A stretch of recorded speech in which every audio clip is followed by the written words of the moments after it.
மழை வெள்ளத்தால் சேதம் அடைந்த விளைநிலங்களுக்கு கூடுதலாக நிவாரண நிதி வழங்க வேண்டும் என கும்பகோணம் பகுதி விவசாயிகள் வலியுறுத்தியுள்ளனர்.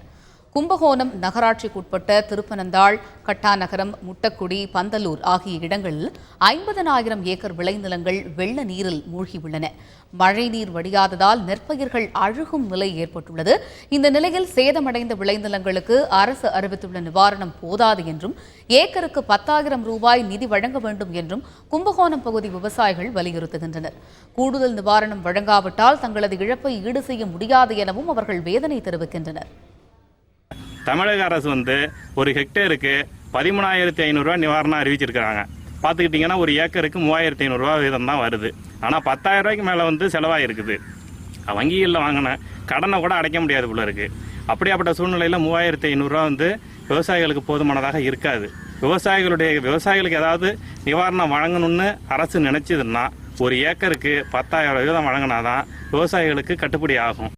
இதனிடையே திருவாரூர் மாவட்டம் குன்னலூர் வேதாரண்யேஸ்வரர் கோவிலுக்கு சொந்தமான நிலத்தை குத்தகைக்கு எடுத்துள்ள விவசாயிகள் பயிர் காப்பீடு செய்யக்கூடாது என கோவில் நிர்வாகம் அச்சுறுத்தி வருவதாக புகார் எழுந்துள்ளது.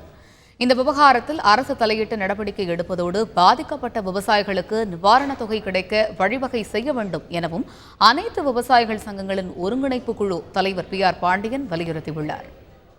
பயிர் காப்பீடும் செய்ய விடாமல், நிவாரணமும் வழங்க விடாமல் இன்றைக்கு ரெவன்யூ கோர்ட்டுக்கு அலைகழிக்கிற மிக மனிதாபமற்ற செயலில் வேதாரண்யேஸ்வரர் கோயில் நிர்வாகம் ஈடுபட்டிருப்பதை வன்மையாக கண்டிக்கிறோம்.